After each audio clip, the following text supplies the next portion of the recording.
Selamat pagi, siang, sore, ataupun malam. Kami dari kelompok 3B pada saat ini akan mempresentasikan mengenai aplikasi drainase berkelanjutan di Indonesia. Dengan anggotanya ada Ezra Bonaro Saragi, Gina Safia, saya Olivia Valencia, Johan Hasudungan, dan juga Iqmal Trimuzahi. Sebelum masuk ke dalam aplikasinya, kita perlu mengenali apa itu drainase berkelanjutan terlebih dahulu.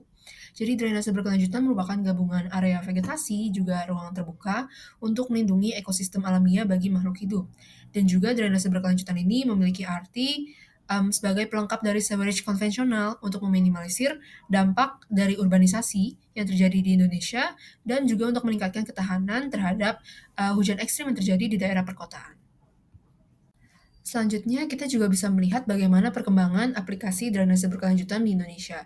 Jadi, drainase berkelanjutan ini mengalami tren kenaikan atau tren yang positif di Indonesia. Dan ada beberapa hal yang mempengaruhi, yaitu ada perkembangan kota atau urbanisasi yang berpengaruh langsung terhadap sistem drainase yang sudah ada saat ini dan cenderung menyebabkan banjir. Yang kedua, kita dapat melakukan konservasi air hujan melalui drainase berkelanjutan. Dan yang ketiga adalah untuk mendorong pembangunan yang berbasis masyarakat. Lalu selanjutnya kita bisa melihat bagaimana aplikasi drainase berkelanjutan di Indonesia yang sudah terjadi. Untuk contoh aplikasiannya, yang pertama ada permeable pavement. Paving permeable adalah jenis permukaan keras yang dirancang untuk memungkinkan air hujan meresap ke dalam tanah daripada mengalir ke permukaan. Lalu, paving ini juga membantu mengurangi limpasan air dan meningkatkan drainase.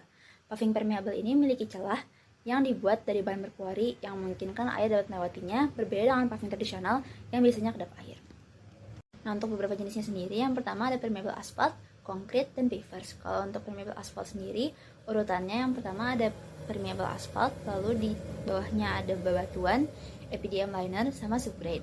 Kalau untuk konkrit sendiri, di atasnya ada permeable konkrit yang lebih tebal, lalu ada batu, EPDM liner, dan uncompacted subgrade.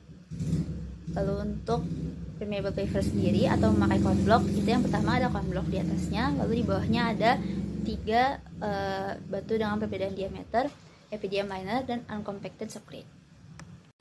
Selanjutnya yaitu untuk kelebihan permeable pavement. Yang pertama itu mengurangi volume dan laju limpasan. Yang kedua meningkatkan kualitas air. Yang ketiga menurunkan suhu limpasan. Yang keempat efisiensi penggunaan garam. Dan yang terakhir estetis dan multifungsi. Selanjutnya itu untuk kekurangan permeable pavement sendiri. Yang pertama yaitu biaya awal lebih tinggi. Kedua, perlu pemeliharaan rutin. Yang ketiga, efektivitas nutrien terbatas. Yang keempat, kurang cocok untuk beban terbatas. Dan yang terakhir yaitu risiko pencemaran air tanah. Selanjutnya, saya akan menjelaskan mengenai sumur resapan, yakni salah satu dari aplikasi sistem saluran drainase yang berwawasan lingkungan, di mana struktur dari sumur resapan ini itu terdiri dari dua bagian, yaitu sumur resapan bagian atas dan juga bagian bawah. Terdapat bagian poros yang dilapisi dengan ijuk untuk menyaring air dan juga akan dilengkapi dengan saluran drainase untuk mengalirkan kelebihan air. Fungsinya ini itu kan ada air hujan yang terkumpul akan meresap perlahan ke dalam tanah melalui bagian poros yang berfungsi sebagai konservasi air tanah dan juga akan mengurangi aliran permukaan, di mana hal ini akan membantu untuk mencegah banjir dan juga mengisi ulang air tanah. Terdapat juga komponen pendukung nih dalam sumur resapan, yakni ada trotoar dan pohon yang di sekitar area yang akan memberikan fungsi tambahan penyerapan air begitu. Selanjutnya, saya akan menjelaskan mengenai jenis-jenis sumur resapan. Terbagi dua, yaitu sumur resapan individu dan juga kolektif. Yang pertama itu yang individu, di mana air hujan dari tutup rumah ini akan dialirkan melalui talang air. Lalu, air ini akan disalurkan menuju sumur resapan yang terletak di samping rumah. Dengan konstruksi sumur resapan ini tuh ada dari sumur resapan selokan, struktur berlapis, yang lapisannya itu diisi dengan material-material berbeda, terus ada ijuk, arang, dan pasir. Di mana sistem ini cocok untuk rumah dengan lahan terbatas dan juga merupakan solusi mandiri untuk pengolahan air hujan skala rumah tangga.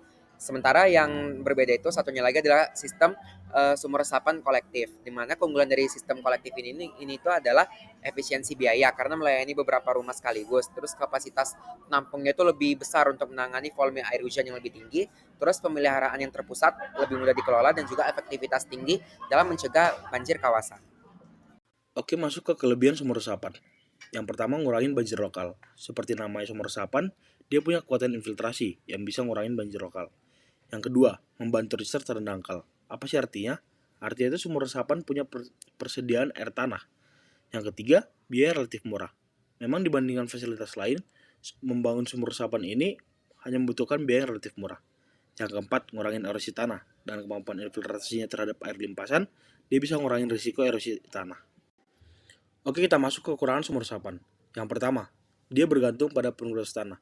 Apabila sumur resapan yang kita bangun pada permukaan tanah yang daya infiltrasinya kurang, maka fungsi sumur resapan kita akan minim.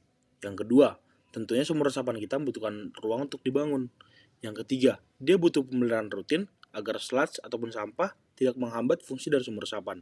Yang keempat, air tanah yang masuk atau air tanah yang diserap akan beragam atas polutan, sehingga dia risiko pencemaran air tanah.